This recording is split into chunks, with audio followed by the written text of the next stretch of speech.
기도하시겠습니다. 하나님 아버지, 은혜를 감사합니다. 저희를 예배 자리로 부르셔서 대림절 두 번째 주일 오후 예배를 복음구역 주관으로 드리게 하시니 감사합니다. 이 시간 말씀 앞에 세우셨으니 하나님의 계시의 말씀을 통해서 저희 모두 하나님을 만나는 시간이 되게 하옵소서. 설교자의 입술을 주님께 의탁합니다. 감사합니다. 사랑합니다. 예수님의 이름으로 기도드립니다. 아멘. 복음구역 주관으로 드린 오후 예배에 나오신 여러분을 사랑하고 존경합니다. 주님의 길이라는 제목으로 하나님의 말씀을 전하겠습니다. 우리는 대림절을 지나고 있습니다. 오늘은 그 두 번째 주일입니다.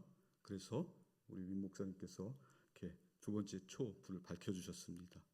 두 번째 초의 의미는 저희가 학생부 친구들에게도 이야기했지만 베들레헴의 초라고 합니다.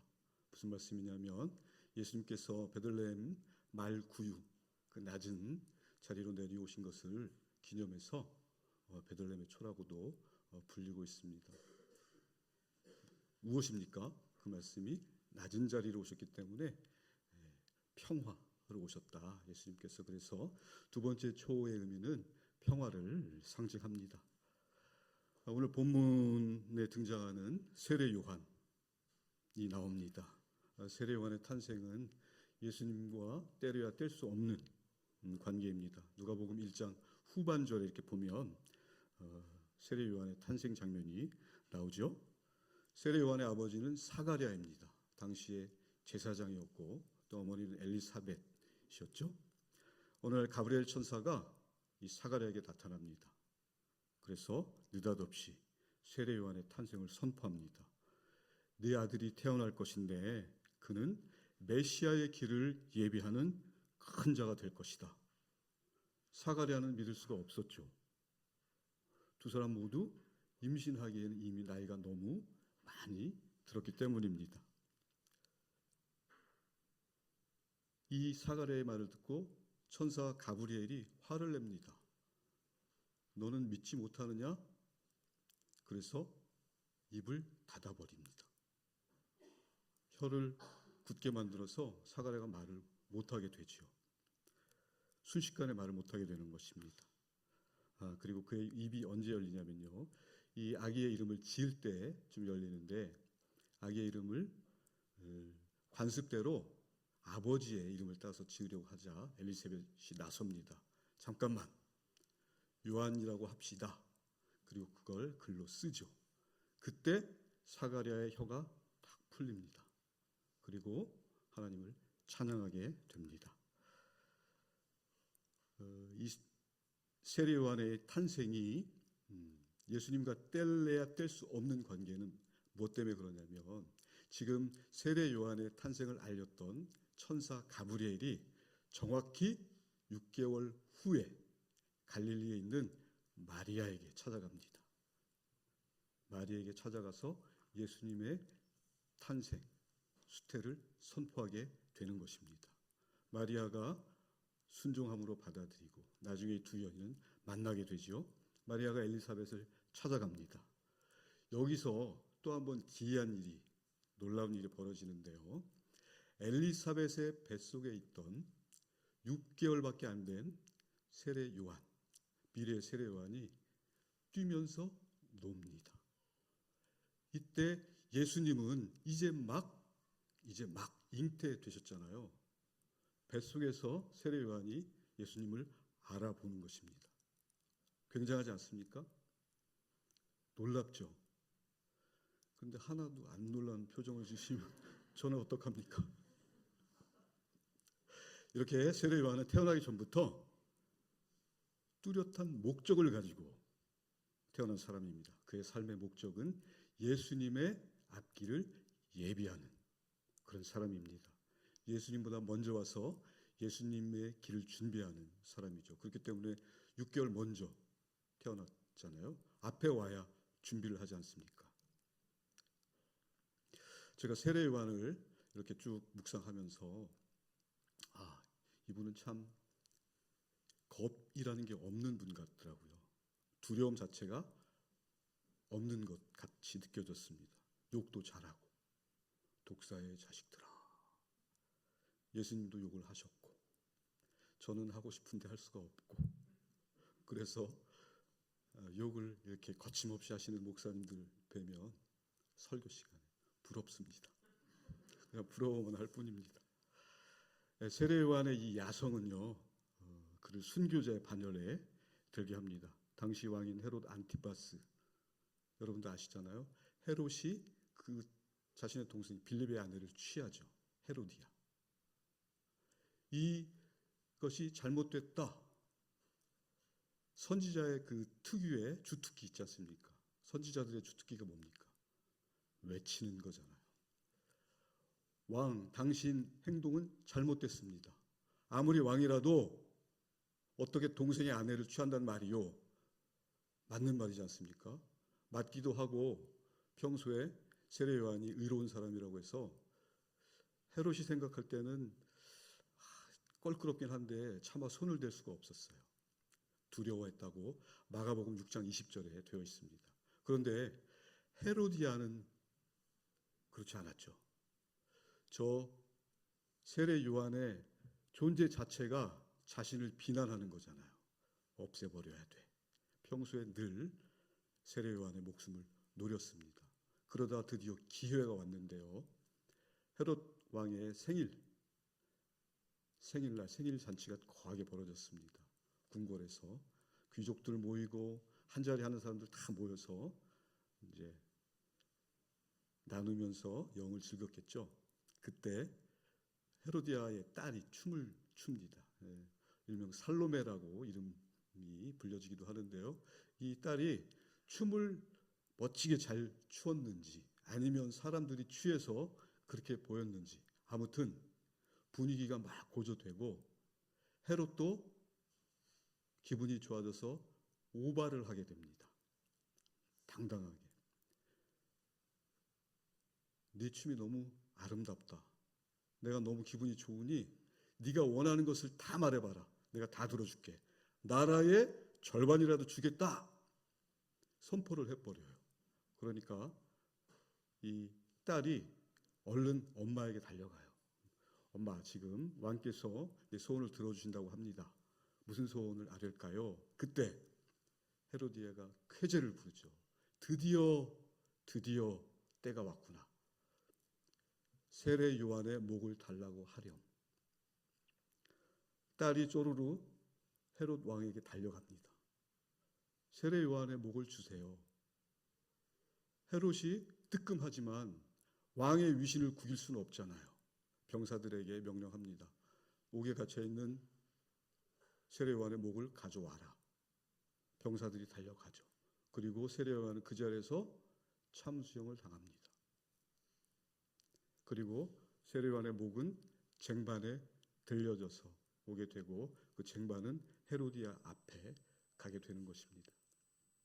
여러분, 선지자 어떻게 생각하십니까? 여러분들 혹시 이 가운데서 선지자 되고 싶은 분 계셔요? 아니면 평소에 선지자를 부러워하시거나. 그런데 선지자 되지 마십시오. 부러워하지도 마시고. 왜냐하면 선지자의 삶이 그렇습니다. 구약에 보면 스가랴 선지자 있잖아요. 스가랴 선지자는 요아스 왕 때죠. 성전 뜰에서 죽습니다. 어떻게? 돌에 맞아서. 여러분들 이사야 선지자 있지 않습니까? 이사야 선지자 그 악명 높은 므낫세 왕 때 나무 톱에 잘려서 죽고. 예레미야 선지자는 어떻습니까? 하나님하고 이스라엘 백성 중간에 끼어서 이러지도 못하고 저러지도 못하고 평생 울던 그 예레미야 선지자 어떻게 됐습니까? 나중에는 애굽으로 끌려갔어요. 그리고 돌에 맞아 죽습니다. 누구에게? 자신의 동족들에게. 우리 예수님은 어떻습니까? 선지자 중에 선지자이신 우리 예수님, 십자가에서 그 수치, 그 모욕 당하시고 죽습니다. 선지자들의 생애가 이렇습니다. 이래도 선지자 하시고 싶은 분이나 좋아하실 분은 좋아하십시오. 부러워하십시오. 세례 요한의 생애를 그 탄생 그리고 사역 죽음으로 이렇게 나누어 보면 탄생 부분은 좀 전에 말씀드렸고 그 사역 부분은 오늘 읽으신 본문 내용입니다. 세례 요한의 데뷔 장소가 어디입니까? 광야죠. 광야에서 그가 외친 말, 회개하라, 천국이 가까이 왔다. 오늘 본문 1절, 2절 보면 나와 있습니다. 세례 요한은 삶의 열매를 촉구했어요. 특별히 7절, 8절에 보면 바리새인들과 사두개인들에게 요청한 게 있죠. 너희들 그 특권 버려라. 특권 내세우기 전에 먼저 인간이 되어라. 사람답게 살아라. 이렇게 삶의 열매를 촉구했습니다. 그리고 10절에 보면 도끼가 뿌리에 놓인 것처럼 하나님의 심판이 곧 임할 것이다. 너희들이 삶의 태도를 바꾸지 않으면. 이렇게 삶의 열매를 촉구했던 세례 요한의 본문의 하이라이트는 11절, 12절이거든요. 여러분들 좀 전에 읽으셨는데 11절, 12절이 뭐라고 되어 있습니까? 자신은 물세례를 주지만 내 뒤에 오실 예수님은 성령과 불로 세례를 주시는 전능하신 분이다. 알곡과 쭉정이를 그분은 심판하실 구원자이시고 심판자이시다. 이 말씀이 오늘 본문의 클라이막스입니다. 오늘 설교 제목이 주님의 길인데요. 우리 예수님의 길은 하나님께서 약속하신 길입니다. 그 약속의 말씀이 성경에 기록되어 있어요. 먼저 오실 예수님의 모습이 시편에 들어 있습니다. 여러분은 그냥 눈으로 따라 읽으시면 되겠습니다. 시편 72편 1절에서 7절 말씀입니다. 제가 받들어서 읽겠습니다. 듣기만 하십시오. 하나님이여 주의 판단력을 왕에게 주시고 주의 공의를 왕의 아들에게 주소서. 그가 주의 백성을 공의로 재판하며 주의 가난한 자를 정의로 재판하리니 의로 말미암아 산들이 백성에게 평강을 주며 작은 산들도 그리하리로다. 그가 가난한 백성의 억울함을 풀어주며 궁핍한 자의 자손을 구원하며 압박하는 자를 꺾으리로다. 그들이 해가 있을 동안에도 주를 두려워하며 달이 있을 동안에도 대대로 그리하리로다.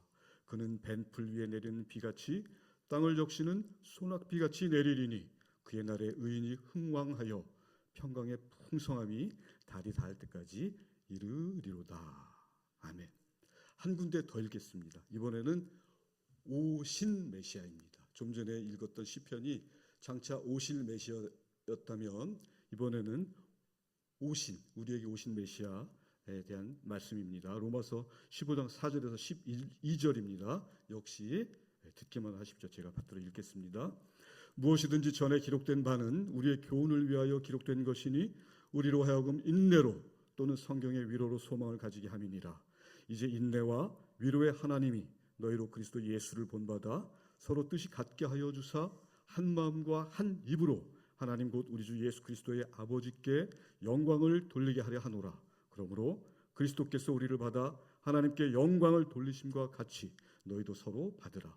내가 말하노니 그리스도께서 하나님의 진실하심을 위하여 할례의 추종자가 되셨으니 이는 조상들에게 주신 약속들을 견고하게 하시고 이방인들도 그 긍휼하심으로 말미암아 하나님께 영광을 돌리게 하려 하심이라. 기록된 바 그러므로 내가 열방 중에서 주께 감사하고 주의 이름을 찬송하리로다 함과 같으니라. 또 이르되 열방들아 주의 백성과 함께 즐거워하라 하였으며 또 모든 열방들아 주를 찬양하며 모든 백성들아 그를 찬송하라 하였으며 또 이사야가 이르되 이새의 뿌리 곧 열방을 다스리기 위하여 일어나시는 이가 있으리니 열방이 그에게 소망을 두리라 하였느니라. 아멘. 여기서 바울은요, 예수님이 유대인과 이방인 모두에게 메시아임을 선포하고 있는 것입니다. 이 메시아의 길이 우리 주님의 길입니다. 예수님께서 세례 요한을 여자의 몸에서 난 자 중에 가장 큰 자라고 말씀했습니다. 이 말씀을 두 가지 측면에서 묵상해 봤는데 짧게 말씀드릴게요. 첫째는 세례 요한의 사역 부분입니다. 여러분 이스라엘 역사를 보면 하나님께서 이스라엘에게 계속해서 선지자를 보내시잖아요. 보내서 꾸짖기도 하시고 복도 주시고 그러십니다. 이 하나님의 언약에 대해서 끊임없이 선지자들을 통해서 기억나게 하셨는데, 그러셨는데 어찌된 영문인지 말라기 이후에 하나님께서 하늘문을 딱 닫아버리십니다. 하늘문을 닫으시고 선지자도 보내지 않으셔요. 또 이스라엘을 찾지도 않으십니다.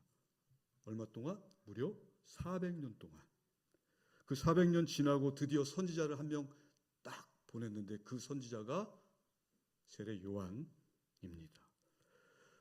구약에서 예수님이 오신 신약으로 넘어오는 이 중간 400년 기간을 중간기라고 해요.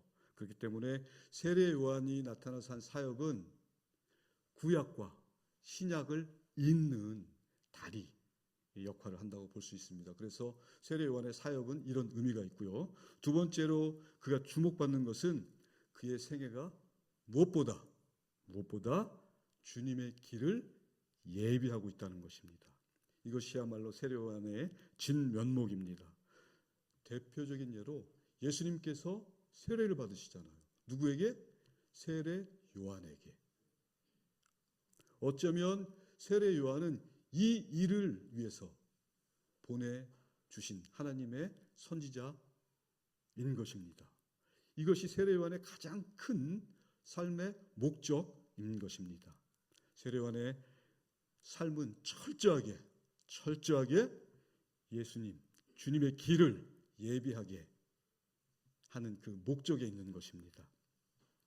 우리 예수님은 호산나 호산나 왕으로 오시는 이요 라며 군중들에게 크게 환영을 받았습니다. 그러나 그렇게 환영했던 그 군중들의 손에 의해서 죽습니다. 권력, 그 다음에 정치적인 성취를 요구했던 그 환호했던 군중들에게 예수님이 전혀 호응하지 않으세요. 오히려 그들 손에 죽습니다. 그것도 십자가에서 가장 처참하게. 우리 윈 목사님께서 언젠가 십자가형에 대해서 말씀해 주셨잖아요. 제가 다시 한번 말씀드리면 십자가형은 아무나 받는 게 아닙니다. 가장 극형인데 십자가형으로 인해서 사람이 사망에 이르는 것은 호흡곤란이거든요. 사람을 매달아서 이렇게 축 처지게 하면 폐가 밑으로 처지잖아요. 그래서 숨을 잘 못 쉬기 때문에 발을 이렇게 차서 몸을 올려서 숨을 쉬어야 되는데 그러지 못하도록 두 발을 포개서 철못으로 박고 묶습니다. 그러니까 몸을 추스리려고 해도 안 되는 거죠. 그렇게 서서히 죽는 고문의 기술, 살인의 기술 중의 기술입니다. 이게 바로 십자가형입니다. 그렇게 천천히 죽어야 십자가 형벌이 되는 것입니다. 주님께서 그렇게 죽으시러 이 땅에 오셨습니다.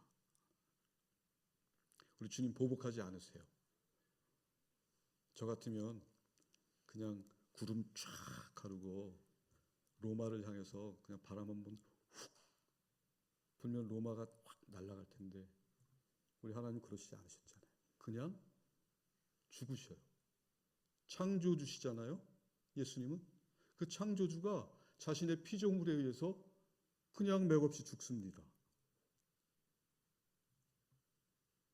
여러분, 이것이 십자가의 길, 주님의 길입니다. 십자가는 하나님의 지혜요, 권능이요, 영광인 것입니다. 우리 주님이 이 십자가의 길로 오신 거예요. 그런데요, 이 주님의 길이 우리 인간들 입장에서 보면 구원자시잖아요. 여러분, 하나님 입장에서 보면 어떨까요? 하나님 입장에서 보면 당신의 아들을 내놓으신 거예요. 하나님은 피해자십니다. 예수님께서 호산나 호산나 왕으로 오시는 이여 라고 열광했던 그들의 손에 죽었잖아요. 그런데 여러분, 우리는 종종 어떻습니까? 하나님, 제가 이렇게 헌신합니다. 제가 이렇게 기도합니다. 저 이만하면 되지 않았습니까? 왜 응답을 안 해주십니까?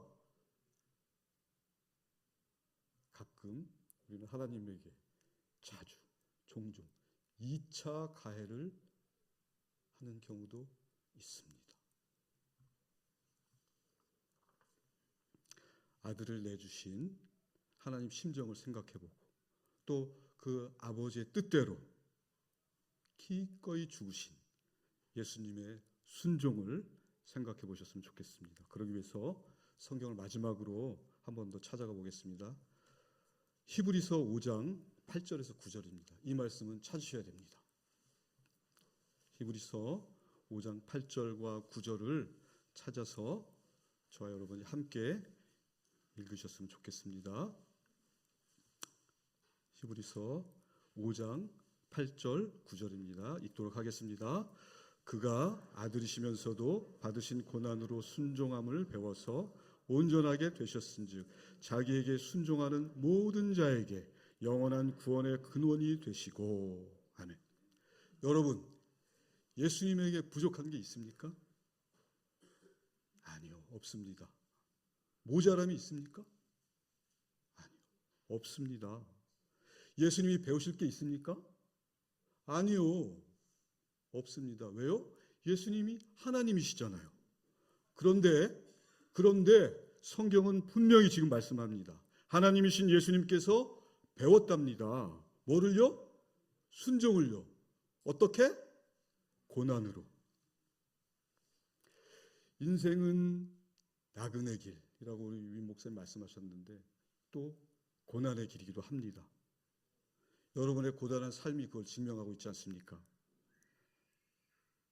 그런데요, 내 삶이 고단하다면 여러분에게 그 고난은 기회입니다.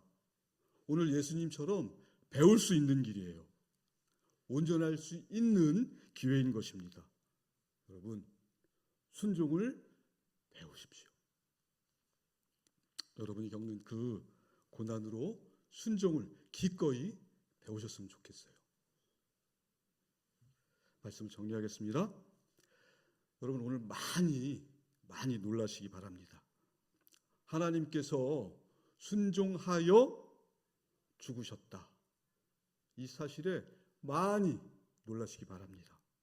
그리고 나는 지금까지 하나님께 물으며 하나님과 동행하며 여기까지 왔는데 결과는 왜 내 뜻대로 이루어지지 않는가? 이건 뭔가? 라고 생각될 때 오늘 말씀이 여러분에게 빛이 되셨으면 좋겠습니다.